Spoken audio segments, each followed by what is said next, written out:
Alright, what's up guys?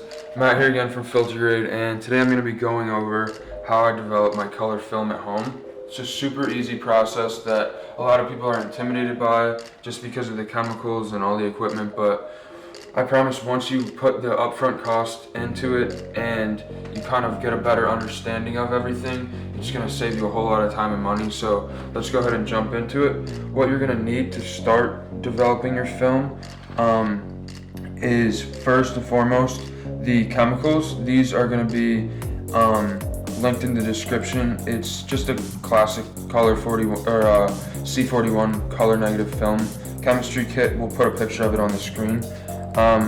You'll need a funnel, a thermometer that is capable of staying in liquids with Celsius or Fahrenheit. You'll need a pair of gloves that are rubber with you can use the disposable ones, but I like to use these just because you don't have to throw them out every time. You'll need a film squeegee, a bucket, and a dirty rag in case you spill anything. You'll need a Patterson tank, and all this will be linked in the description. We have an article on it on the blog for how to do everything, and it's all linked through there. So if you have any questions, just go there. It's easy to find it. But the Patterson tank this will all come together. You can either get one of the small tanks, which does 2 rolls of 35mm film, or 1 roll of medium format film, or you can get one of the larger tanks. It doesn't matter, it's up to you. But this will come with the agitation stick, the lid, the light seal lid, and then also 2 of the reels, which you can load the film onto. We'll be loading we have 1 roll of Kodak Portra 400 and 1 of Superior Extra 400 today. So we'll go ahead and do that in a second. And then lastly though, to get the film onto the reels, you'll either need a darkroom bag, which you can buy on Amazon, and I don't really use those, but you can also go into your bathroom or closet, wherever it's dark enough, and you can use just a can opener, or a bottle opener, and a pair of scissors to open the film, and then manually load it on the reel just in a dark room.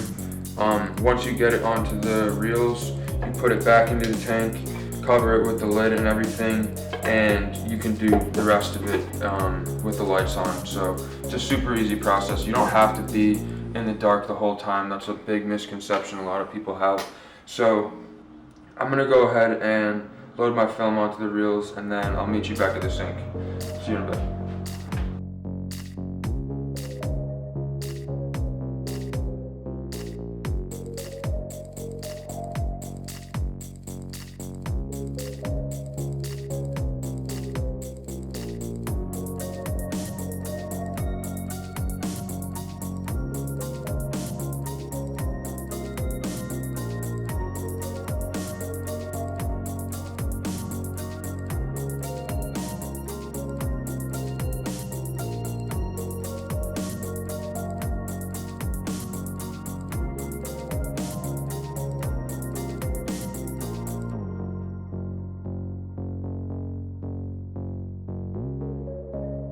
Thing that I forgot to mention is that usually it's good to set your film or get your chemicals to the right temperature. We're going to be using about 102 degrees Fahrenheit for the developer and the Blix to start. So go ahead and get your water as hot as it can go, and then go ahead and put the developer and the Blix into the bucket so that these can get up to 102 degrees Fahrenheit as fast as possible.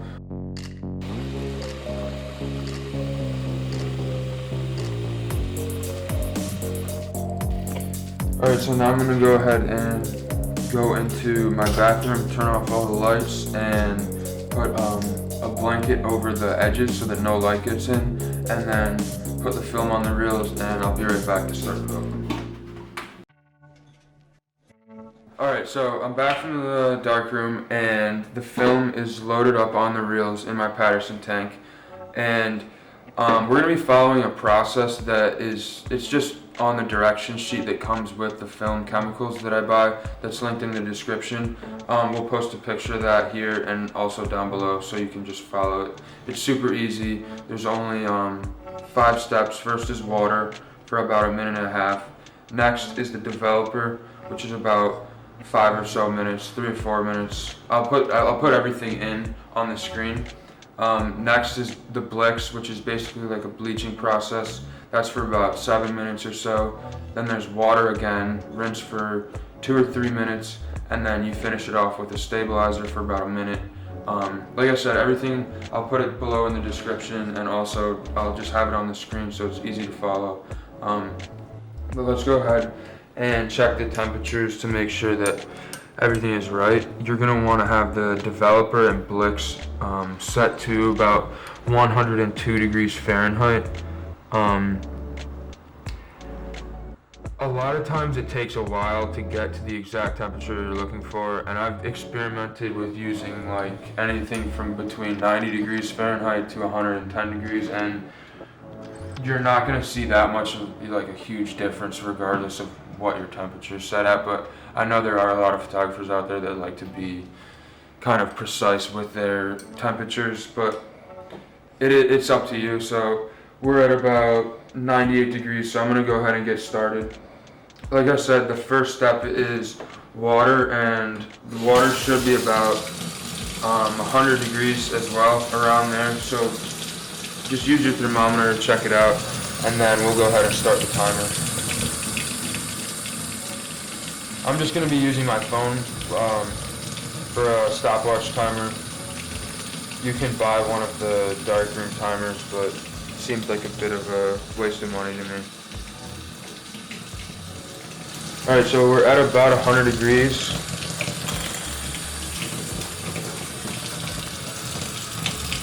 And I'm going to go ahead and just fill up the bucket with water. I usually start the timer after the bucket is filled with water.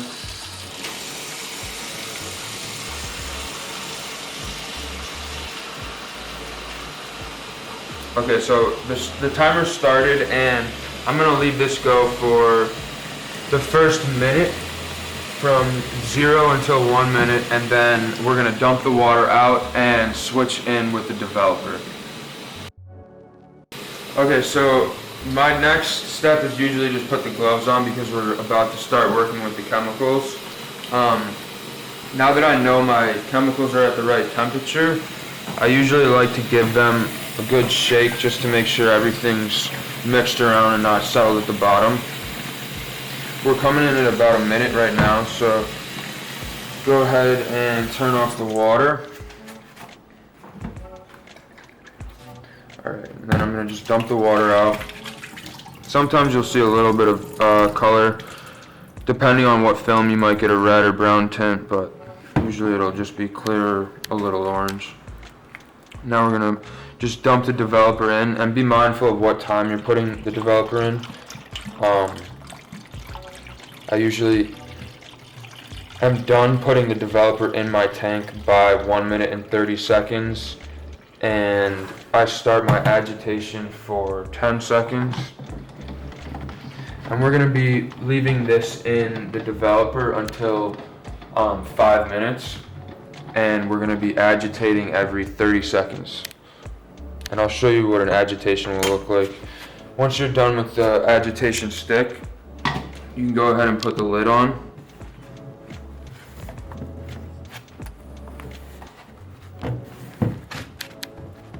Make sure it's all the way closed. You don't want to spill any. And then after that first 15 seconds, so I started at 1 minute and 30 seconds. I agitated with the agitation stick until 1 minute and 45 seconds, and then every 30 seconds after that, you're gonna give just some flips with the Patterson tank to make sure that the film doesn't get stuck or kind of settle at the bottom. And you don't want to shake the tank, you just want to kind of gently rotate it around. Do this about 4 turns, and then I tap it and leave it. And then once I'm done tapping it, I wait another 30 seconds, and then I repeat that same process. I'll just keep doing that until I hit the 5 minutes, and then I dump the developer back into my glass because it's reusable for a good amount of times. And after that, I'll be using the Blix, and I'll show you that in a little bit. About at 4 minutes and 15 seconds, so 45 more seconds, this will be my last agitation. And then I'll let it sit for like 30 more seconds and then dump out the developer. At this point, I usually like to start washing off the top just to make sure nothing cross-contaminates.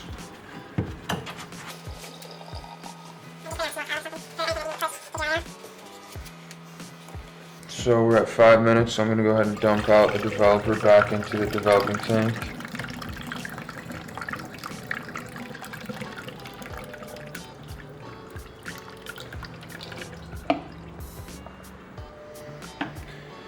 And then next I'm going to be putting the Blix into the container. Make sure that's well shaken up as well.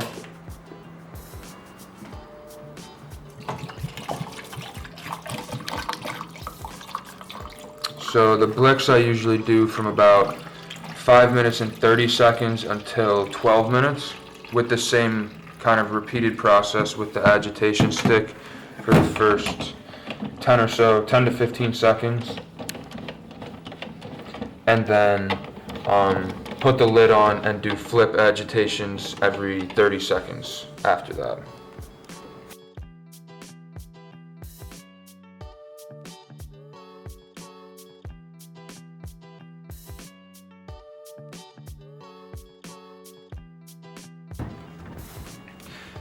A lot of people really like being kind of precise with their timing and everything, but it doesn't have to be perfect. It'll get the job done. Kind of, if you mess up a little here and there, if you're a few seconds off, it's not the end of the world.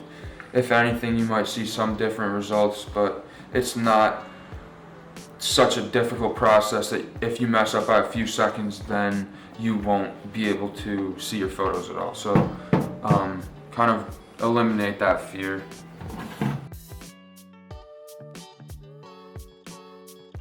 That you need to be worried about with the Blix. I'm not exactly sure what the chemicals inside of the Blix are, but they tend to kind of bubble up when you flip the container over like a soda would. So every once in a while you kind of have to burp it. Just open up the lid and let some of the air out so that it doesn't like burst on you and spill everywhere, because Blix is not a good chemical to just spill on your hands or anything like that.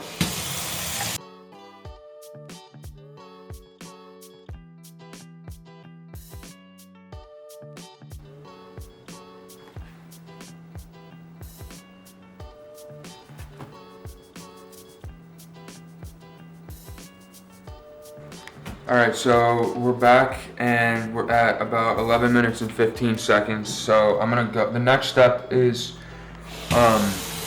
washing the film, because you don't want any of the Blix left on the film when you put the stabilizer on it. So what I'm doing now is just getting the water set to about 90 to 100 degrees Fahrenheit, because we're going to be washing it for about 3 minutes after this, and then after that will be our last step. So let's go ahead and dump out the Blix.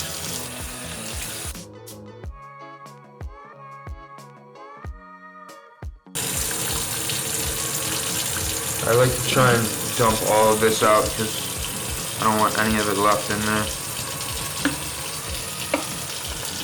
And then the next step is going to be water. We're at almost 90 degrees and I'm sure it's heating up, so I'm going to just go ahead and start it. I'll leave it there until the timer hits about 15 to 16 minutes. You can leave it for longer. The washing processes don't really matter, but I like to give it at least 2 or 3 minutes to make sure you kind of get everything you need to out. You can dump the water out and then restart it every once in a while too as well, just so you have a fresh bath. And then I'll check back in about 5 or so minutes and we'll be doing the last step, which is the stabilizer, which can actually be at room temperature. So I just like to shake that up beforehand, and then that's the last step. All right, so we're at about 16 minutes, and I'm just gonna finish up with the water. Go ahead and dump it out. And we're on to the final step, which is the stabilizer. Go ahead and shake that up one more time. You can dump it in, and then the first 15 seconds, so I'll do from 16 minutes and 45 seconds until 17 minutes flat. I'll be agitating with the agitation stick, and then I'll let it sit for another 45 seconds. And then after that, we can go ahead and dump the stabilizer out and check on the film.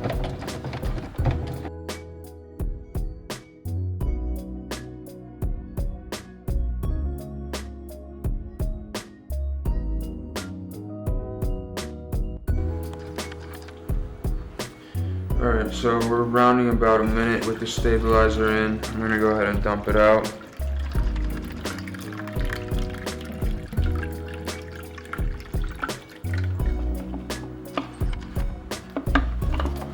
And let's go ahead and check out the film.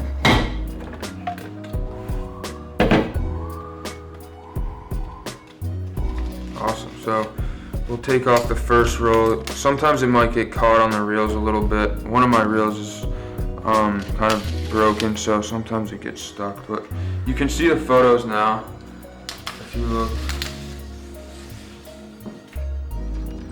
I'm gonna go ahead and use the squeegee to wipe all the stabilizer off so you don't get any watermarks or anything like water burns.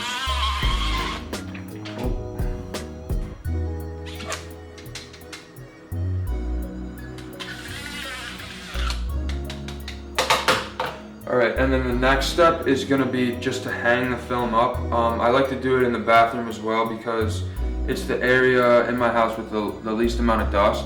So you can use weights to hold the film so that it kind of dries out nice and flat and straight. But I usually just kind of hang them by the top and make sure you don't get any water or any dust, or don't really get anything on it if you can. Just keep it as clean as possible. So I'm going to go ahead and hang the first roll up. You want to come up?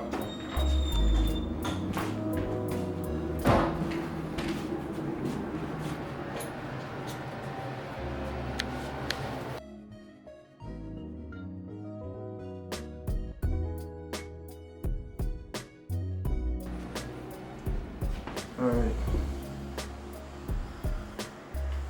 So now you can see the photos, and you can see there's still fluids all over these, so we need to use the film sticking off it before we hang it dry. If you don't use a squeegee before you hang it dry, you will have a lot of water burns if you try and scan the photos, which is, it can be a cool look if that's what you're going for, but just something to be cautious of. Just give it 1 or 2 passes with the squeegee, and I usually kind of knock off the excess liquid that's stuck in the squeegee. Alright, so let's go ahead and take a look at the negatives. I'm going to zoom in on this. Look at these top ones. Some fisheye shots with these few shots. Awesome. Alright, so that's it for how I develop my color film at home. Make sure you check out the tutorial that we have linked below on the blog. If you have any other questions, you can leave a comment below as well. Also, if you're interested in seeing how I scan, go ahead and leave a comment because we're thinking about making a video for that. But anyways, we'll see you next time, guys. Peace out.